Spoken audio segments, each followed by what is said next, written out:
Assalamualaikum warahmatullahi wabarakatuh. Saya Tikatu Sakina dengan NIM 64232531. Di sini saya akan menjelaskan tentang artikel yang berjudul Teori Kepemimpinan. Pengertian kepemimpinan. Kepemimpinan meliputi proses mempengaruhi dalam menentukan tujuan organisasi, memotivasi perilaku pengikut untuk mencapai tujuan, mempengaruhi untuk memperbaiki kelompok dan budayanya. Kepemimpinan mempunyai kaitan yang erat dengan motivasi. Hal tersebut dapat dilihat dari keberhasilan seorang pemimpin dalam menggerakkan orang lain dan mencapai tujuan yang telah ditetapkan. Sangat tergantung kepada kewibawaan dan juga pimpinan itu dalam menciptakan motivasi dalam diri setiap orang bawahan, kolega maupun atasan pimpinan itu sendiri. Beberapa definisi kepemimpinan menurut para ahli. Yang pertama yaitu ada George L. Terry. Kepemimpinan adalah kegiatan untuk mempengaruhi orang lain agar mau bekerja dengan sukarela untuk mencapai tujuan kelompok. Yang kedua yaitu ada Robbins. Gaya kepemimpinan merupakan kemampuan untuk mempengaruhi suatu kelompok ke arah tercapainya suatu tujuan. A. Teori sebab musabab munculnya pemimpinan menurut Kartini Kartono 2004. Kepemimpinan muncul bersama adanya peradaban manusia, yaitu sejak zaman Nabi atau nenek moyang manusia yang bekerja bersama-sama untuk mempertahankan eksistensi hidupnya, menantang kebuasan binatang dan alam di sekitarnya. Sejak itulah terjadi kerjasama antar manusia dan timbul unsur kepemimpinan. Pribadi yang ditunjuk sebagai pemimpin saat itu ialah orang-orang yang paling kuat, paling cerdas, dan paling berani. Sebagai contohnya, Kautilya dengan tulisannya Arahasastra 321 sebelum Masehi menuliskan ciri-ciri khas seorang perwira yang ditunjuk sebagai pemimpin, ialah pertama yaitu pribumi, lahir dari keturunan luhur, selanjutnya itu sehat, kuat, berani dan juga ulet, selanjutnya intelijen, punya ingatan yang kuat, pandai dan juga fasih berbicara, selanjutnya punya watak yang murni dengan sifat-sifat utama, punya kebaktian, setia, taat pada kewajiban, punya harga diri, kokoh pendiriannya, memiliki antusiasme, bijaksana dan mampu melihat jauh ke depan. Selanjutnya yaitu ramah, tamah, baik hati dan juga sopan santun. Selanjutnya terampil, terlatih dan baik dalam bidang seni. Dan yang terakhir mempunyai pengaruh. B. 3 teori yang menjelaskan munculnya pemimpin sebagai berikut, yaitu dari Kartono 1998. Pertama, teori genetis menyatakan sebagai yaitu pemimpin itu tidak dibuat akan tetapi lahir jadi pemimpin oleh bakat-bakat alami yang luar biasa sejak lahirnya. Selanjutnya, dia ditakdirkan lahir menjadi pemimpin dalam situasi dan kondisi yang bagaimanapun juga yang khusus. Yang kedua ada secara filsafat. Teori tersebut menganut pandangan deterministis, yaitu yang pertama teori sosial. Lawan teori genetis menyatakan sebagai berikut, yaitu pemimpin itu harus disiapkan, dididik dan dibentuk, tidak terlahirkan begitu saja. Yang selanjutnya, setiap orang bisa menjadi pemimpin melalui usaha penyiapan dan pendidikan serta didorong oleh kemauan sendiri. Yang ketiga ada teori ekologis atau sinetis, muncul sebagai reaksi dari kedua teori tersebut. Lebih dahulu menyatakan sebagai berikut. Seorang akan sukses menjadi pemimpin bila sejak lahirnya dia telah memiliki bakat-bakat kepemimpinan dan bakat-bakat ini sempat dikembangkan melalui pengalaman dan usaha pendidikan, juga sesuai dengan tuntutan lingkungan dan ekologisnya. C. Teori Great Man dan Big Bang. Menurut Benis dan Nanus Hadari Nawawi 2003 menjelaskan bahwa Teori great man atau orang besar berasumsi pemimpin dilahirkan bukan diciptakan. Teori ini melihat bahwa kekuasaan berada pada jumlah orang tertentu yang melalui proses pewarisan memiliki kemampuan memimpin atau karena keberuntungan memiliki bakat untuk menempati posisi sebagai pemimpin. Teori Great Mind menekankan bakat dalam arti keturunan, bahwa seseorang menjadi pemimpin karena memiliki kromosom atau pembawa sifat dari orang tuanya sebagai pemimpin. Dari pertemuan sel telur ovum di dalam rahim seorang calon ibu dengan spermatozoid seorang calon ayah yang terdapat gen-gen yang berisi kromosom pembawa sifat berupa bakat yang diwariskan dominan. Contoh yang populer adalah seorang anak raja diasumsikan memiliki bakat ayahnya untuk menjadi raja sebagai pemimpin. Selanjutnya yaitu Benis dan Nanus Hadari Nawawi 2003 menyatakan bahwa teori kepemimpinan berdasarkan bakat cenderung ditolak dan lahirlah teori Big Bang.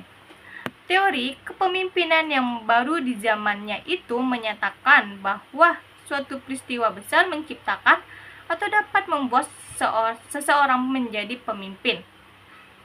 Teori ini mengintegrasikan antara situasi dan pengikut atau anggota organisasi sebagai jalan yang dapat mengantarkan seseorang pemimpin. Situasi yang dimaksud adalah peristiwa atau kejadian besar seperti revolusi, kekacauan atau kerusuhan, pemberontakan, reformasi, dan lain-lain yang memunculkan seseorang menjadi pemimpin.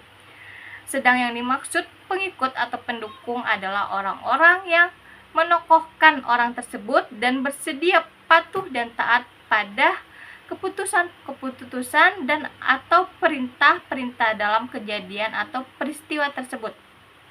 Yang D yaitu teori perilaku, behavior theories. Teori ini bertitik tolak dari pemikiran bahwa kepemimpinan untuk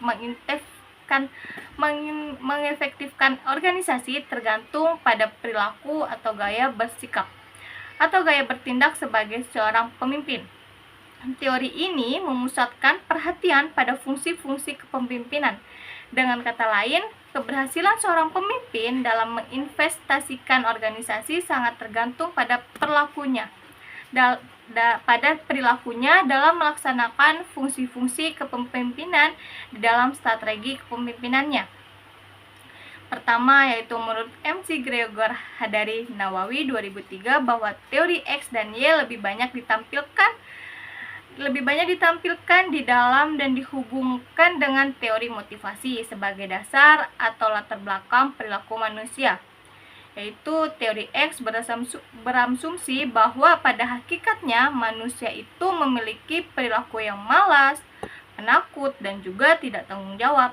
Sedangkan teori Y berasumsi bahwa pada dasarnya manusia itu memiliki perilaku yang bertanggung jawab, motivasi kerja, kreatif, dan inisiatif, serta mampu mengawasi pekerjaan dan hidupnya sendiri.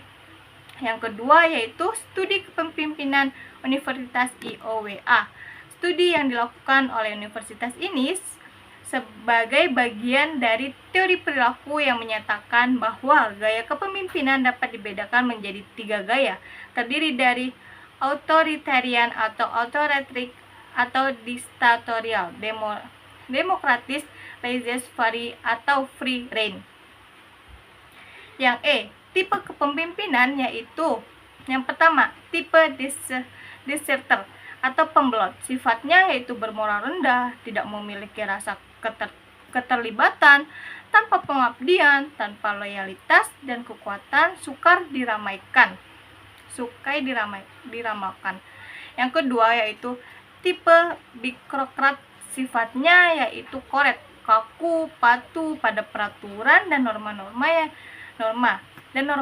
Ia adalah manusia organisasi yang tepat, cermat, dan berdisiplin, dan juga keras. Yang ketiga yaitu tipe misionaris. Misionaris itu sifatnya terbuka, penolong, lembut hati, ramah tamah, Selanjutnya ada tipe developer, yaitu pembangun. Sifatnya itu kreatif, dinamis, inovatif, memberikan atau melimpahkan wewenang dengan baik, menaruh kepercayaan pada bawahannya. Selanjutnya yaitu tipe oktograf, sifatnya yaitu keras, diktatoris, keras kepala, sombong. Selanjutnya yaitu benevolent, oktorat yang bijak, yaitu sifatnya lancar, tertib, ahli dalam mengorganisir dan juga besar rasa keterlibatan diri. Yang selanjutnya yaitu tipe kompromis, sifatnya yaitu selalu mengikuti angin tanpa pendirian, tidak mempunyai keputusan, berpandangan pendek dan sempit. Yang selanjutnya yaitu tipe eksekutif, sifatnya bermutu tinggi, dapat memberikan motivasi yang baik dan juga berpandangan jauh dan juga tekun. Yang F yaitu sistem manajemen record, yaitu menurut Francis Record Hadawi Nawari 2003 bahwa perilaku atau gaya kepemimpinan menjadi 4 sistem, yaitu yang pertama exploitative autokratik, yaitu perilaku atau gaya kepemimpinan ditunjukkan oleh pemimpin sebagai pihak yang berhak menyelesaikan masalah organisasi dalam berperilaku sebagai satu-satunya pengembang keputusan dan memberikan perintah yang harus dilaksanakan oleh anggota organisasi atau bawahan. Bawahan tidak bebas dalam berdiskusi dengan atasan karena sebagai pemimpin tidak boleh dikritik.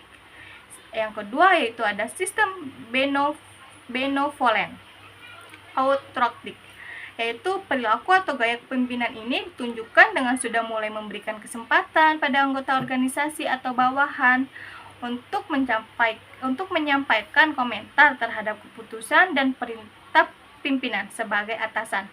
Maka kritik, saran, pendapat, dan sebagainya kadang diterima atau lebih banyak ditolak. Kondisi ini terjadi karena diskusi bebas dengan pemimpin sebagai atasan. Selanjutnya yaitu sistem partisipatif.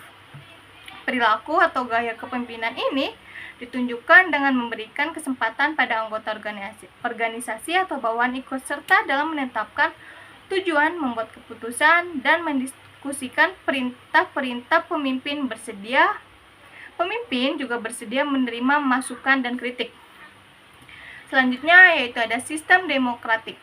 Perilaku atau gaya kepemimpinan ini ditunjukkan dengan melakukan pemecahan masalah pekerja dan terorganisasi secara bersama-sama antara pemimpin sebagai atasan dengan anggota organisasi sebagai bawahan. Pemimpin sebagai atasan sangat mempercayai anggota organisasi atau bawahan sehingga sebelum membuat keputusan selalu dilalui dengan menghimpun dan mempertimbangkan pendapat bawahan atau anggota organisasinya. Sekian dari saya. Wassalamualaikum warahmatullahi wabarakatuh.